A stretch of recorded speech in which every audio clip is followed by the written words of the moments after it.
Fundamentalmente es un análisis o una mirada, una revisión de lo que es la obra de Mateo Inurria a través de sus gestos, entendiendo por gesto no solamente lo que entendemos en un sentido muy estricto y muy reducido de la gesticulación del rostro, sino de sus manifestaciones, es decir, gesto en el sentido de postura que se tienen en la vida, en este caso del arte fundamentalmente, pero también, como podremos ver, de aspectos muy interesantes como son su conciencia social ante una serie de problemas que hubo con, por ejemplo, la destrucción de un monumento, el de Antonio Barroso y Castillo, ¿no? Él siempre estuvo muy unido a la clase trabajadora, él al fin y al cabo era hijo de trabajadores, su abuelo y su padre eran escultores decoradores durante el siglo XIX, y él desde pequeño pues trabajó en el taller que tenían, que lo tenían aquí en una calle cercana, en la calle tras el castillo, es donde tenían su taller. Y entonces este hombre, en momentos, digamos, de desagradecimiento de parte de la sociedad cordobesa y de algunas de las familias del mundo cultural de entonces, de aquí de Córdoba, se sintió maltratado. Por ejemplo, la destrucción de ese monumento en el año 19, completa destrucción del monumento. Luego el problema del monumento al Gran Capitán, que desde el primero que inició a finales del siglo XIX hasta 1927, y entonces se cundieron unos bulos de que la culpa de la demora era que era un hombre muy apegado al dinero, lo cual no era, simplemente que este hombre, bueno, él cómo iba a pagar un monumento, la fundición de todo ese monumento en bronce con su sueldo de profesor de la Escuela de Arte y Oficio, era absurdo, ¿no? Y entonces hasta incluso libros recientes de hace unos 10 años se vuelve a recordar, ¿no?, que era un hombre muy apegado al dinero, y eso en lo absoluto. Fue un trabajador, de hecho la primera casa que él tiene justo se la compra en Madrid en el año 23 y él muere en febrero del 24, el pobre no pudo ni disfrutarla, ¿no? Buenas tardes, muchísimas gracias a mis buenos amigos, señor presidente del Círculo de la Amistad y antiguo compañero mío de estudio en el Instituto Séneca, a don José Cosano, director de la Real Academia, a los queridos compañeros de la Academia, familiares, amigos, señoras, señores, a todos de verdad, muchas gracias por estar aquí. Y voy a intentar, porque claro, la figura de Mateo Inurria, su obra y, digamos, el contenido de lo que voy a intentar a través de estas palabras transmitir es muy extenso. Entonces yo voy a procurar condensarlo un poco. Perdonen si corro un poco también, tanto en las imágenes como en mis palabras, pero bueno, como luego tendrán la ocasión de leerlo más ya tranquilamente, pues lo tendrán. Y si no, como dicen algunos escritores de novelas, se compran 1000 libros. Pero bueno, de todas formas, ya digo, creo que va a ser ilustrativa, creo que va a ser interesante. Yo la he titulado El gesto en Mateo Inurria, porque no quería que fuera simplemente una biografía de Mateo Inurria, aunque evidentemente no podemos obviar que hay que seguir un orden cronológico tanto de la vida de como de su obra. Para mí el gesto, y es un campo en el que ahora estoy investigando bastante, pues es muy importante. Pero quiero aclarar, el gesto es una forma de expresión. El gesto, claro, ustedes pensarán, estamos hablando del rostro, como mucho de la postura del cuerpo. Bueno, es verdad, esos son gestos, eso está dentro de lo que es el lenguaje no verbal. Pero gesto también es la postura del individuo ante las cosas, ante la sociedad, ante las situaciones. Posturas de todo tipo, de tipo cultural, de tipo religioso, de tipo político, de tipo social. Esos son gestos. Todo eso son gestos. Entonces yo quiero que entiendan que cuando hablo de...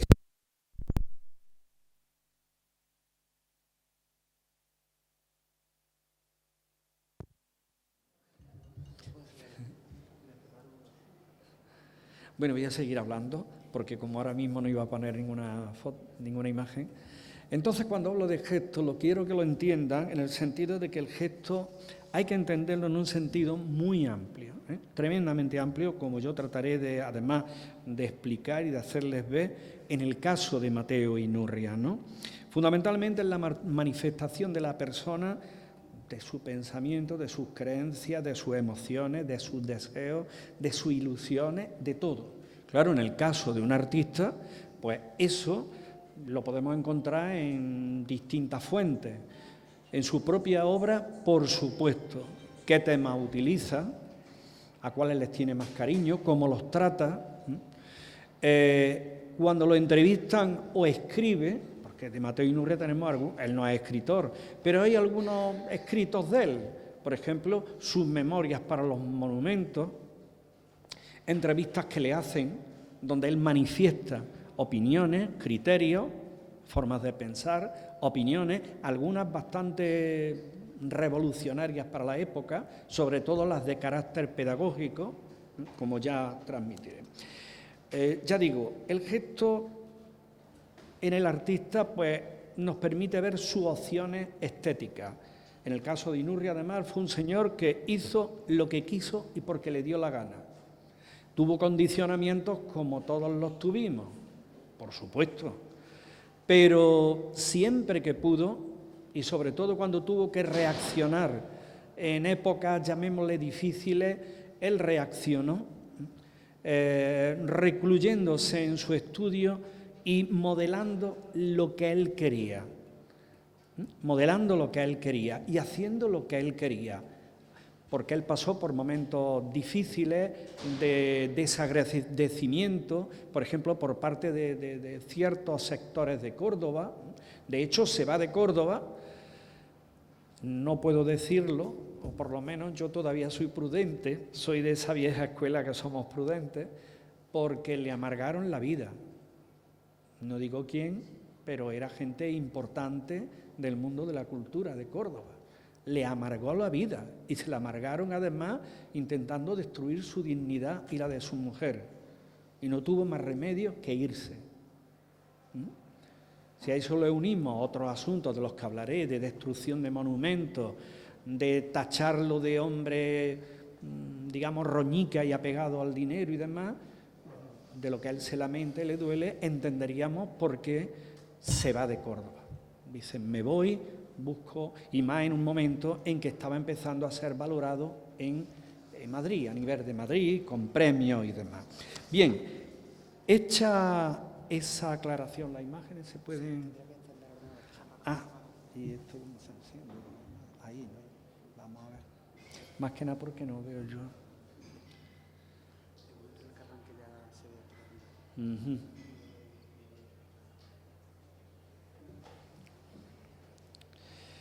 Empezaremos por los gestos que vamos a ir viendo en sus primeros años. Él,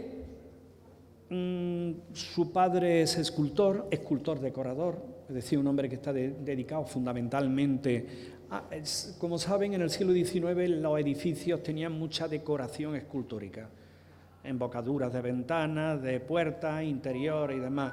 Entonces los escultores ahí tenían un hueco muy grande de mucho trabajo. De hecho, su padre y su abuelo vienen a Córdoba de Sevilla, porque en Córdoba se estaba haciendo el Gran Teatro.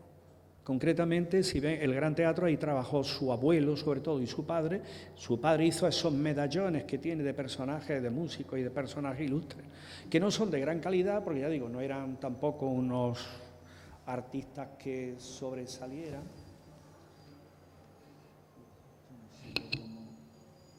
¿Tiene idea de cómo se abre? A ver, ¿a qué le damos? Tú tienes contraseña. Pues si pudieras, por favor. Llegan a Córdoba atraídos porque hay mucho trabajo, venían de Sevilla, ¿no? Y él, pues naturalmente, bueno, su padre se casa con la hija del que iba a ser su suegro, José Lainosa, que era un escultor valenciano, y se casan en Santa Marina de Agua Santa. Él nace al poco tiempo, es el primero de los 16 hijos que tuvieron, de los que solo 6 sobrevivieron, algo muy corriente en aquella época. Nació en la calle Alfaro, hoy día, en la calle Alfaro, en el número 24, que hoy día ya no existe, no existe exactamente el edificio, y por lo tanto, bueno, esta familia tenía un taller en la calle Tras el Castillo, que no sé si muchos la conocen, es una calle que todavía tiene su rótulo, es la continuación de Eduardo Lucena, que viene a salir, me parece que es Ramírez de Arellano, creo que es por ahí por la calle Caño, que hay un edificio que es una antigua taberna, que habrán visto que está esquinada, porque es un fósil del urbanismo. Bueno, pues en esa calle, tras el castillo, tenían el taller. Y la casa donde ellos vivían era una casa que había justo a la altura de Correos, en medio de lo que hay en la calle Cruz Conde. Ahí tenían su digamos, tienda de exposición, porque ellos trabajaban, ya digo, elementos decorativos, esculturas, lápidas funerarias, todo este tipo de cosas que hacen los escultores de decoración, que ya digo, en aquella época tenían mucho trabajo, ¿no? Cuando, naturalmente, él esto lo mama, es decir, tiene por vía paterna y por vía materna escultores, gente que está, y naturalmente él, claro, lo que pasa que era una familia que tenía un nivel económico acomodado, no rico, pero acomodado, pequeños industriales, y claro, decían, tu niño a estudiar para cura, para militar y para abogado, que era lo que en aquella época parecía que daba más estabilidad, y sin embargo él no quería. Él, en una entrevista que la hace precisamente Correa Calderón, en la Ilustración española y americana, dice: la escultura ha sido la afición de toda mi vida. He comenzado ya joven haciendo muñecos. Y dice también: me parece que fue ayer cuando muy pequeño todos se empeñaban en que yo fuera cura, militar o abogado, todo menos artista. Porque hay gente que, acostumbrada a andar con muletas, no cree que los iniciados en el arte puedan volar en vez de arrastrarse por la tierra. Es decir, él ya desde joven tenía las ideas muy claras, era un muchacho firme, tenía una clara convicción, que desde pequeño la tenía, ¿no? Y, bueno, dentro de todo la familia al final accedió y aunque no estaba de acuerdo, de hecho él dice en otra entrevista que le hacen, dice: contra la voluntad de mi familia aprendí la pintura. Hombre, no es justo, dice contra la voluntad en el sentido de que es verdad que no querían, pero los padres le pagaron los estudios en Madrid, algo que en aquella época era costoso. Luego él ya consiguió una beca de la Diputación de Córdoba y pudo continuar, pero los 2 primeros años los padres le pagaron. No querían, pero le respetaron la voluntad, aparte de que ya él había demostrado que era de entrada mejor que su padre y su abuelo. Su padre y su abuelo habían hecho 4 cosas, el padre ya de hecho se había dedicado más que nada a la construcción, y Inurria, con 14, 15 años, por lo menos la obra que hemos conseguido rescatar del olvido, ya demostraba que era un magnífico escultor. Y decía así: contra la voluntad de mi familia aprendí la pintura y la escultura sin ningún maestro propio. Gracias. Con lo que me enseñaron Montañés, Alonso Cano, La Roldana, Salcillo y algún otro. Me puse a hacer figuritas de barro. Al principio, como carecía de método, no hacía más que disparatados chapuces, pero luego frecuenté la academia y museo y conocí al Greco, Rubens, Miguel Ángel y el gran maestro moderno Rodin. Me lancé al mundo como un pájaro que abandona su nido por primera vez. Estas palabras denotan todo un gesto de joven con ilusiones, de joven con ideas firmes, seguro, soñador. Era un hombre muy realista, tremendamente realista. He dicho lo de soñador porque tenía muchas ilusiones, pero no era un hombre iluso, era un hombre ilusionado.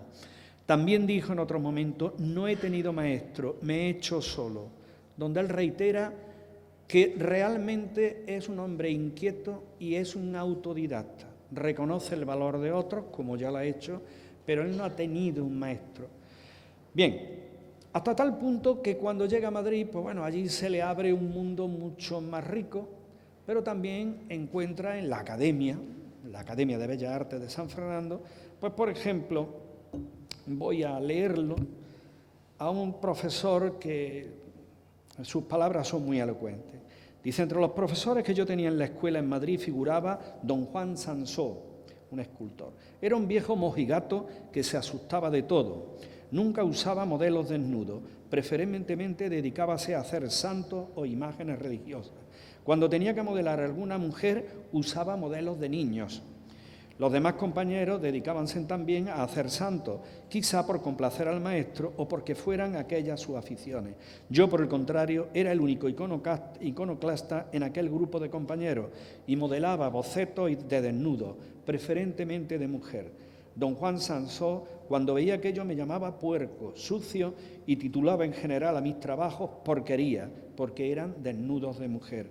El buen viejo sentía pudor frente al natural. Estuvo al borde de que lo echaran de la academia, de la escuela de pintura y escultura, por esto. Él era muy libre, muy liberal, un hombre muy abierto, y por lo tanto aquí ahí vemos eso, el gesto de un joven libre, orgulloso, arrogante también, una arrogancia legítima, como es lógico, y con convicciones firmes de su opción estética. Estas palabras pueden pasar, vamos a ver, este juicio que hace don Juan Sansó puede ser maleducado, falta de respeto, bueno, pero la verdad que tenía razón. Basta con ver las obras de Juan Sansó, cuando hace, por ejemplo, un San José, se le ve en la escultura majestuosa, grande, la cara de un niño con una barba postiza. O sea, pues claro, no sabía abstraer. Cuando pinta una virgen es una cara de niño jovencito de 9, 10 años, le dulcifica un poco la cara, o sea que hay que comprenderlo, hay que ponerle en esas jóvenes estudiantes, en un mundo en el que estaba empezando el cambio a lo largo de todo el siglo XIX, pero sobre todo al final. Ya el modernismo estaba empezando a aparecer, es decir, claro, de pronto ver a un profesor que los pone, si hay que hacer primero santos y santas, y siempre era un niño que le ponían barba cuando era un San José o un santal, le quitaban la barba y le ponían su toca para hacerlo. Hay que entender las palabras.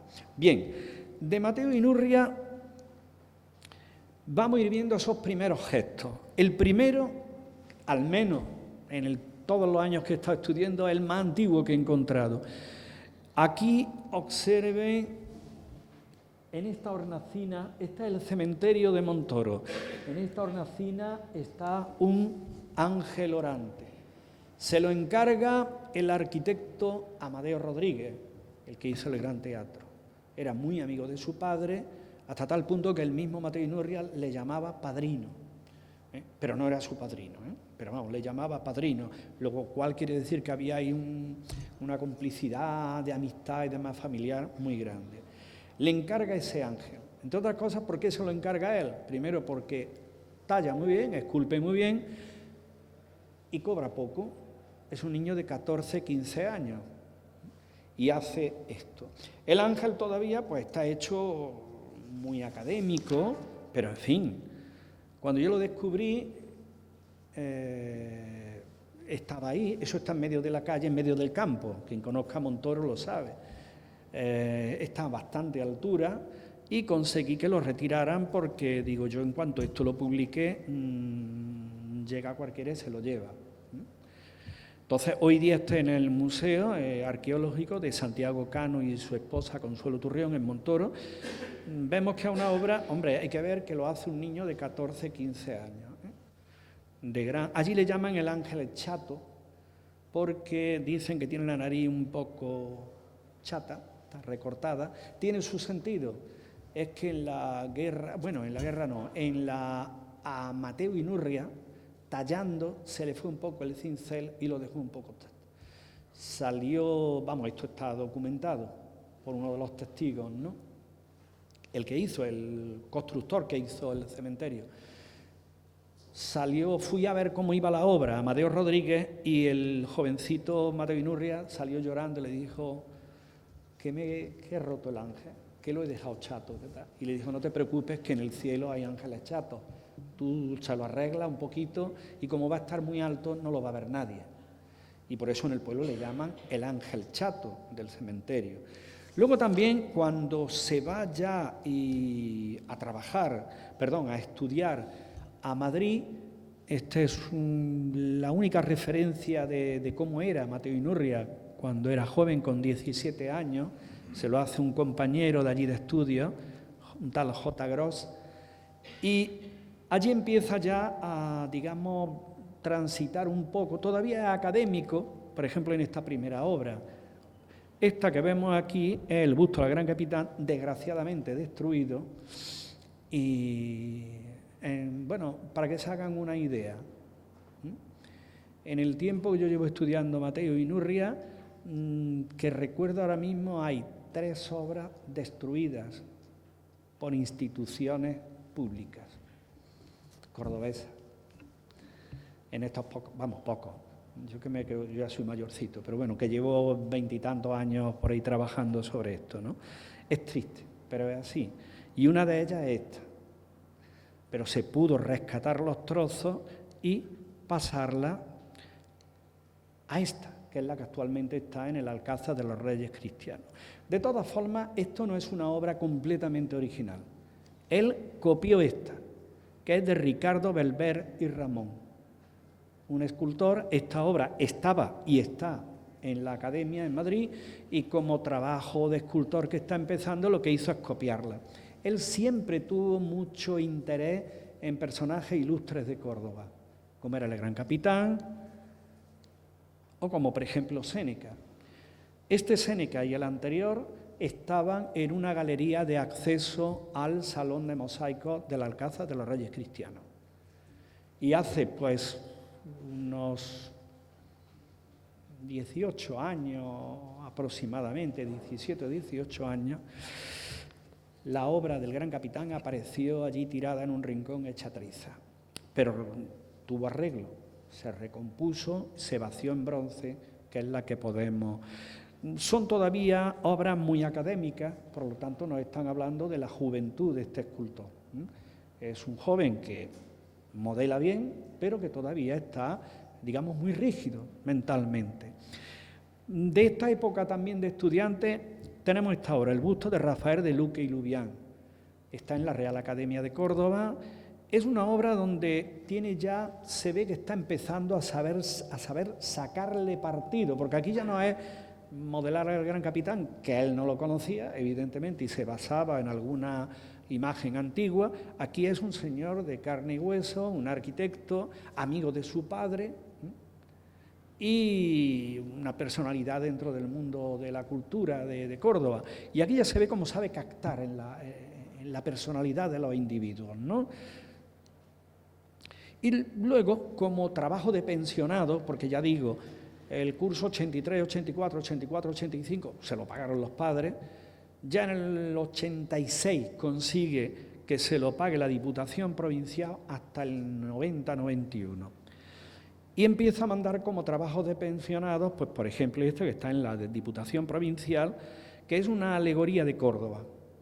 Es un trabajo más libre, más de creación propia, donde ya se va acercando bastante al realismo, o por lo menos lo intenta, y es una alegoría, es una composición. Córdoba está ahí representada como una mujer, él que le gustaban mucho las mujeres y como tema, enseguida pues medio la desnuda dentro de lo que la época permitía. Tiene el busto desnudo, una mujer pensativa. ¿Por qué? Porque la mujer está pensando. Córdoba piensa. ¿En qué piensa? En su pasado glorioso. El pasado glorioso está representado ahí en toda esa parte, que bueno, no se ve muy bien, pero ahí hay un personaje del mundo cristiano, personajes del mundo musulmán, es decir, del pasado de la historia de Córdoba. Otra obra que manda como pensionado a esto, la alegoría de la pintura, una obra con cierta ya influencia modernista y realista, donde hace aquí una alegoría de la pintura, pero de alguna forma, por supuesto, lo personifica en una mujer también semidesnuda. A los artistas siempre se les ha permitido, en una época muy retraída y muy, la segunda mitad del siglo XIX fue penosa dentro del ese puritanismo, ¿no?, que había en el arte. Y entonces la única escapada que tenían los artistas era o alegoría o la mitología, que ha sido un lastre toda la vida a lo largo de la historia. La mitología es de las cosas que es para estudiarlo, porque es un auténtico lastre en el arte. Una religión que no practicamos, pero que todo el mundo habla de mitología y los mitos y demás, y es penoso. Pero bueno, era la válvula de escape del erotismo de los artistas a lo largo de mucho tiempo, ¿no?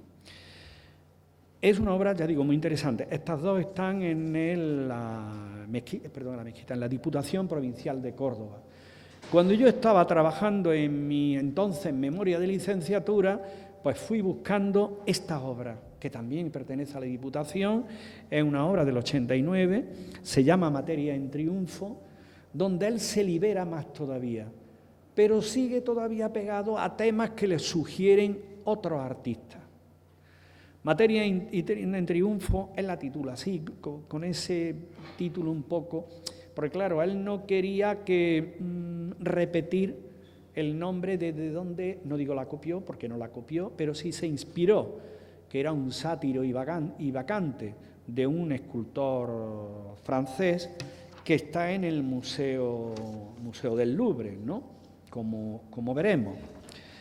Aquí es una escultura, esta cuando él la entregó estuvo en la Diputación Provincial, que en aquella época la Diputación es lo que hoy es la Delegación de Cultura, esa fue la antigua Diputación, allí estuvo muchísimos años y cuando se trasladó al mal llamado Palacio de la Diputación, que nunca ha sido un palacio, pero no sé por qué le llaman palacio, pues la metieron en un almacén y nadie sabía que la tenía. Y yo, gracias a la directora del archivo, Mari Carmen, pues con una vela, porque no había luz, buscando, encontramos esta obra y bueno, se recuperó, ¿no? Se recuperó esta obra. Es muy interesante, ya digo, una fuerza expresiva muy interesante. Esta es la obra de la que él se inspira, Sátiro y vacante, de Jean-Jacques Pradier. Esta está en el Museo del Louvre y él lo debió conocer no porque estuviera en Francia, luego ya sí estuvo en Francia, sino por su vinculación con la Real Academia, donde habría naturalmente publicaciones, láminas, etc. Maite Inurria ya hacia 1890, aquí es donde yo considero que más se libera. Hace su primera obra, que es su primer éxito, que es Un náufrago. Un náufrago representa a un joven, yo creo que hizo un joven, no una joven, porque todavía en esa época, pues bueno, él tenía cierto miedo a hacer cierta obra femenina. Hace un desnudo, es un joven que bueno, el barco ha naufragado y está asido ahí a una arboladura. Es una escultura muy valiente, muy realista, porque rompe, digamos, con normas básicas, es decir, cómo se representa un náufrago. Pues un náufrago es muy difícil, entonces se inventa esto de que las olas lanzan al mástil y lo pillan en esa forma, algo absolutamente irreal, pero sirve para mostrar su capacidad. Esta obra la presenta en la Exposición Nacional de Bellas Artes de 1890 y al pobre le pasa lo que le pasó al mismo Rodin, que la tacharon de que era un vaciado, de que eso no lo había modelado a él. Él era muy joven y no había modelado.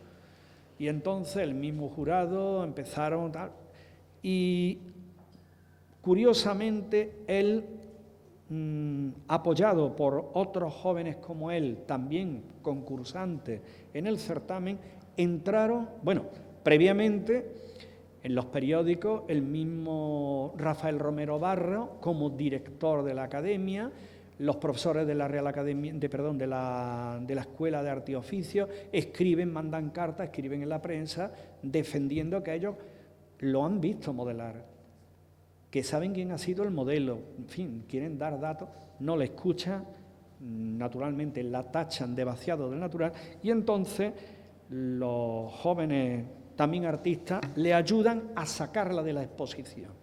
No esperan a que acabe la exposición. Llega, la saca, se la trae a Córdoba. Y él, en el fondo, en esta obra, lo que hace es una especie, es como una metáfora de él mismo. Él había estado estudiando en Madrid. En Madrid, con todos sus defectos, pues bueno, era la capital, allí mucho más arte que aquí, otro ambiente, libertad. De pronto vuelve a Córdoba, muy provinciana, y él se ve ahogado, él se ve naufragado. Él ve que, bueno, que vuelve al taller del padre, luego al final ya consigue entrar como profesor catedrático de modelado y vaciado y director de la entonces Escuela Municipal de Arte y Oficio, pero él se siente así, como el náufrago, se siente mal, y esto por eso digo que es una especie de metáfora de sí mismo. Es un joven con sueños, ambiciones, que después de conocer ese escenario de arte de Madrid, pues ahora en la remansada y apática ciudad de Córdoba, pues se ve naufragado, ¿no? Curiosamente, él llegó a decir en una entrevista que le hacen: este fue mi primer triunfo, no fue premiado. Pero él tuvo con clara idea de que aquí fue donde triunfó, se le empezó a reconocer y empezó, digamos, a abrírsele el camino. Pero evidentemente no quedaría en eso. En el 91 se casa con María Luisa Serrano Crespo, una joven cordobesa, sobrina del poeta Fernández Grilo, mujer con la que estuvo casada hasta que él falleció en el año 24, y ya digo, pronto lo nombran director y catedrático de dibujo, daba clase en lo que hoy es la Escuela Dionisio Ortiz de Arte, que ese fue el antiguo Palacio de Benamejí, y entra ya pleno a partir de esta obra en lo que es su periodo realista. El periodo realista, esta es una foto más o menos de esta época, como él era en aquella época, las barbas eran muy corrientes, jóvenes muy románticos, ¿no? En el 95, después que se le han pasado ahí 10 años del sofocón que tuvo con el náufrago, que por cierto el náufrago, Córdoba, la apática Córdoba, sin embargo reaccionó, todas las principales instituciones, el Círculo de la Amistad, los periódicos de la ciudad, el Colegio de Procuradores, de Abogados y demás, le organizaron un certamen poético para desasirle un poco del mal trago que se había llevado, ¿no?, en Madrid. La orquesta municipal, la banda municipal de Córdoba, se hizo un tribunal de damas propio de la época, donde estaban niñas casaderas de las familias más sobresalientes de la ciudad. Los poetas estuvieron publicando en la prensa y leyeron allí los poemas. Ya digo, por eso él habla de que fue su primer triunfo, aunque no lo premiara. En el 95 hace esta obra, Séneca.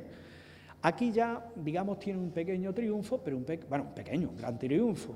Joven, con 28 años, que le den segunda medalla en la sección de escultura en Madrid, es muy importante. Esta obra está en el Museo de Bellas Artes de Córdoba, pertenece al Estado español.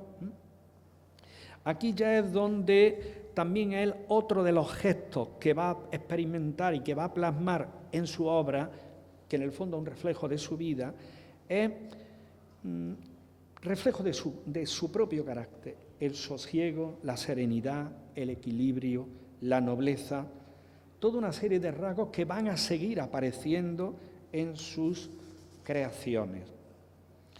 La obra es muy interesante, no puedo entrar mucho en ella, pero él mismo eligió, por ejemplo, en la base, ahí, está muy deteriorada, dice una inscripción: os dejo el ejemplo de mi vida. Aquí está representando Séneca cuando se dirige, por eso alarga la mano dirigiéndose a sus discípulos. Ha sido condenado por Nerón al suicidio y por eso dice: os dejo lo que nadie me puede quitar, el ejemplo de mi vida. Son palabras muy bien buscadas por el escultor y que reflejan también mucho su manera de ser.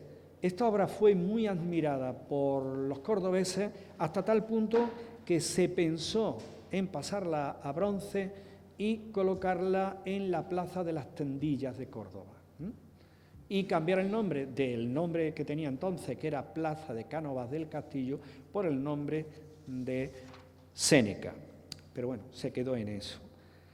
Pero como reflejo del gesto, probablemente algunos de ustedes hayan oído hablar de una explosión que hubo en Belmez,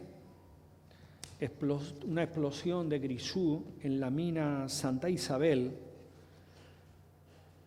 y eso fue en el año 99, creo recordar que en torno a marzo murieron 50 y tantas personas, sí, el 17 de marzo del 99. 54 mineros fallecieron, fue una gran catástrofe.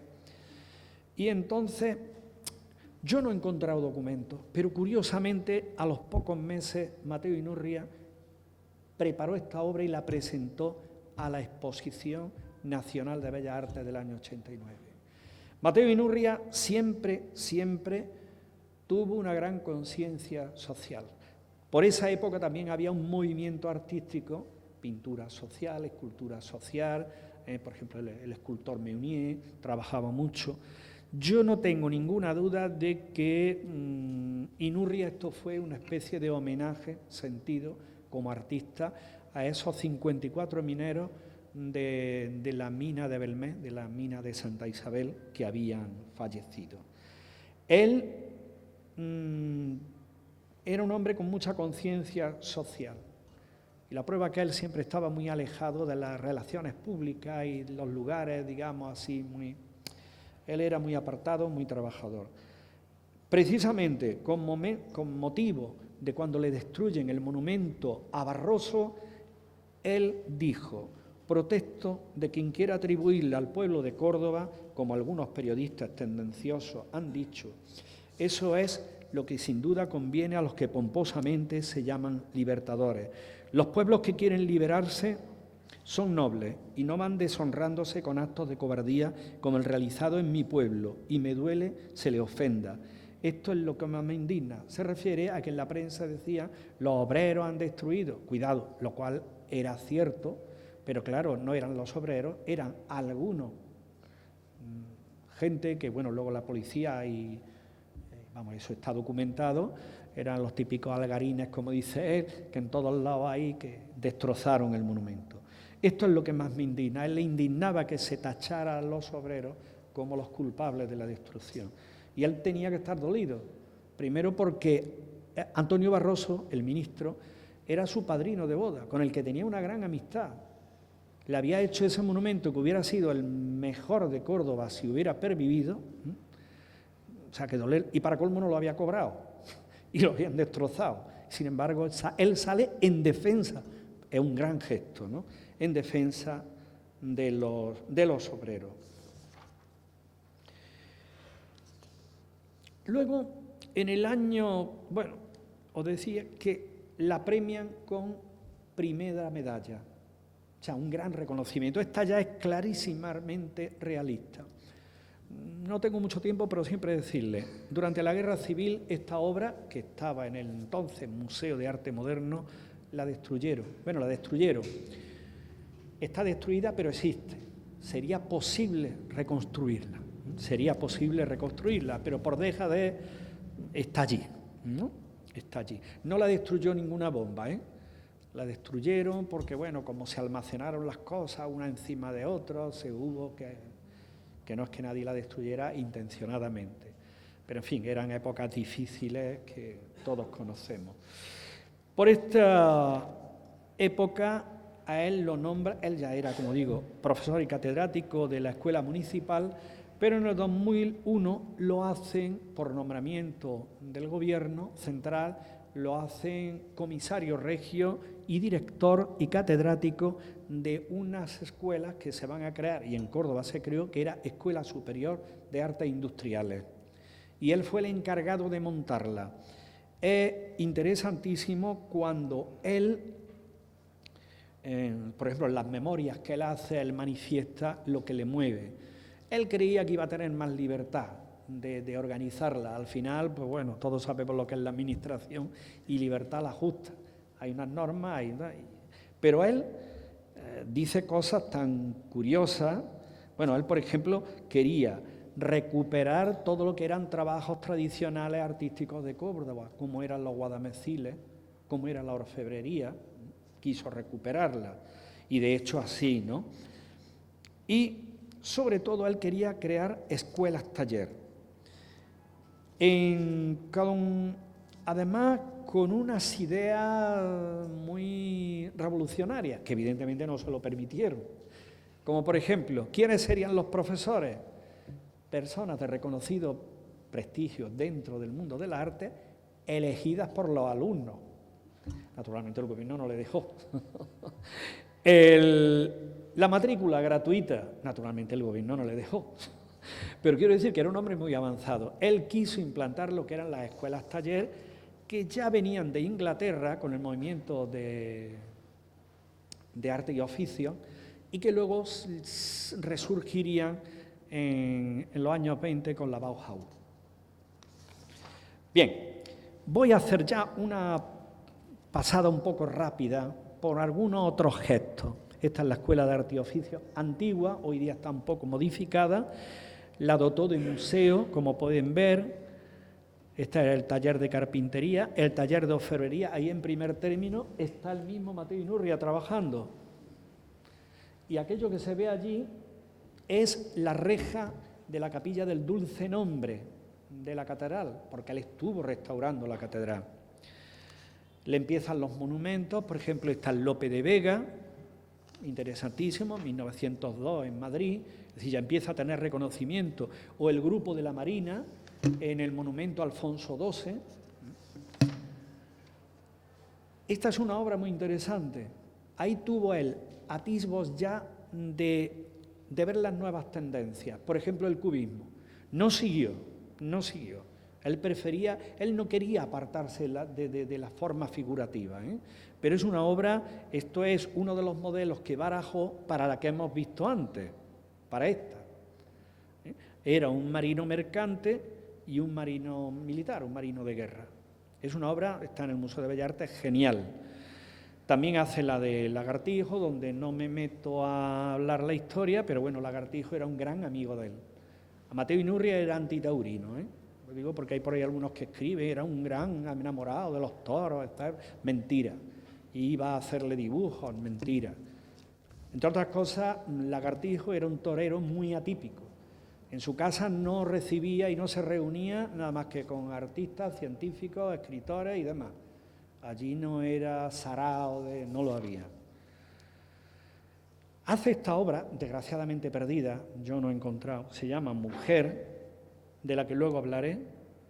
También ya en Madrid, porque ya digo, se va en el 11 a Madrid, a la Escuela Central de Arte y Oficio. Hubo en España un movimiento que era de valoración de todo lo que era lo etnográfico, y él, ahí pueden ver un dibujo, esto es de un cuaderno de viaje de él. La titula Señá Fuencisla, un nombre muy típico de Segovia. Él lo dibujó, le gustó sus rasgos y luego en la tranquilidad de su taller la modeló. Hoy día se encuentra en el Museo de Bellas Artes. Y sobre todo, él ya empieza a lo que le gusta, desnudo femenino, la belleza femenina. Hace esta obra, que está aquí en el Museo de Bellas Artes, en bronce, niña, hace Ídolo Eterno. Aquí tenemos una fotografía de él con ese ídolo eterno. Hace Deseo, que lo criticaron mucho, vamos, hay unas críticas durísimas, ¿no?, por un catedrático de Historia del Arte de Madrid, don Elías Tormó, que dice que, bueno, que es un fracaso de por Dios. ¿A quién se le ocurre reflejar el placer en una escultura? Porque evidentemente es una señora en un acto de placer. Y además él no solamente lo hizo, le gustó, sino que tanto le gustó que el rostro de placer lo llevó a otra obra. Estas están en el Museo de Bellas Artes y tranquilamente las pueden ver. Sensualidad. También hace algunos monumentos fallidos quiero decir porque se lo encargan, él hace los bocetos. Este Apestalosi es muy interesante también, ahí refleja al pensador, al pedagogo, y detrás está el pueblo. Es un corpulento, fuerte, pero sin rasgos definidos, porque está por hacer, ¿no? También participa con este monumento a Rosalía de Castro, que no se lo eligieron uno horrible que hay en Santiago, pero bueno, Además de este, hay incluso, bueno, la foto no es muy buena, pero está la memoria de él, donde lo explica, lo que persigue, lo que quiere. Y luego el monumento al gran capitán que le dio tantos quebraderos de cabeza. En el 99 él presenta esto, se lo compra el ayuntamiento, es el primer monumento al gran capitán. El ayuntamiento ni lo sabe, ni dónde lo tiene, ni si lo tuvo, ni no sabe nada, como tantas cosas. Bueno, cuando yo empecé mi tesis, fui al ayuntamiento, pregunté por el registro de obras del ayuntamiento, y dice, no, no tenemos ninguna. Digo, hombre, verá usted, hasta donde yo sé, ustedes son dueños de 60 y tantas obras. Eso es mentira. Digo, ¿me las puedo quedar entonces, no? Hombre, verá usted. Digo, no, me está usted diciendo que no las tienen, me las quedo, ¿no? Yo tenía los documentos, la relación, todas. Vamos, yo no me las podía quedar porque estaban en el museo depositadas, ¿no? Pero quiero decir, ¿a dónde llega lo absurdo de nuestras instituciones, no? Obras que había comprado el ayuntamiento, y no muy lejos, en el año 48, 1948, O sea, que tampoco la había... De esta obra no se sabe nada más que una memoria de él, esto. Luego, en el 1909, vuelve a hacer este proyecto, ya más parecido al que hoy día conocemos. Él lo va dulcificando y además le da tiempo a viajar, está ya en Madrid, a viajar, a buscar yacentes de los sepulcros renacentistas para hacer un caballero y una armadura auténtica, es decir, tal y como eran. Y hace numerosos dibujos, como estos del sepulcro de Martín Ochoa de Arteaga, las hebillas, todo, si de verdad pasan por el monumento, mírenlo con detalle. Todo esto lo reflejó él. Uno del que tomó muchas ideas es de Diego de Santiesteban, que es una figura yacente de la iglesia de San Martín, en Salamanca, muy interesante. Hasta el ceñidor de cola de caballo, que no he descubierto de dónde lo tomó la nota, pero lo reproduce aquí. Si se van por detrás y le miran la cola al caballo, es esta. Era un hombre muy meticuloso, muy trabajador.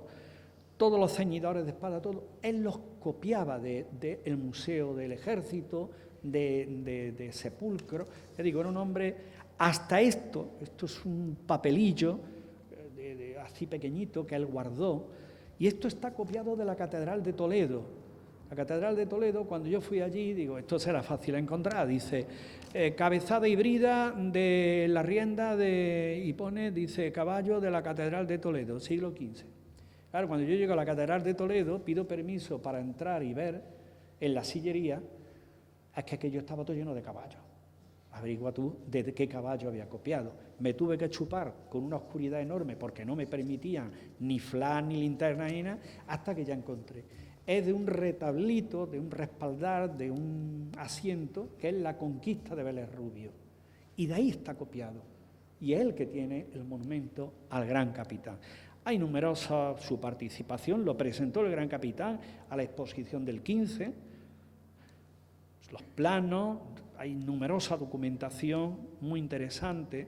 Y bueno, como tardaban en erigir el monumento, porque primero se erigió el pedestal en el 15, hasta el 23 no se pudo fundir porque no había dinero, y claro, le decían al pobre hombre que era pegar dinero. Digo, ¿usted sabe lo que cuesta fundir el caballo? Eso es de locura. Y además no me lo han pagado todavía, que también lo pongo yo. Eso no puede ser, ¿no? Pero bueno, el caballo ya, el monumento, esta es la cabeza es de ahí, no es de lagartijo ni son tonterías, que tiene que ver con otra historia que, bueno, otra vez. El monumento a Barroso, también muy documentado, lo hizo con mucho cariño. Este es el primitivo, las figuras están vestidas, pero él se ve que le gusta, digamos, desnuda a los hombres, son alegorías, hombres, mujeres. Esto en el taller de la Glorieta de Quevedo. Antonio Barroso, la figura central, la figura alegórica, una a la agricultura. Esto es muy propio de la época, las alegorías que tienen que ver, digamos, con la riqueza de los lugares, de los países. Alegoría de la industria, del comercio. Había una fuente con unos niños detrás que eran, no cuadra, sí cuadra, tiene su sentido, fruto de la abundancia. La abundancia de, bueno, era un ministro, era una forma de hacerle la rosca, ministro de Gracia y Justicia, eran las alegorías de, digamos, los motores de la sociedad, y los niños son los hijos de ese pueblo, digamos, que está en progreso. Por eso los representa así llenitos. Era una fuente.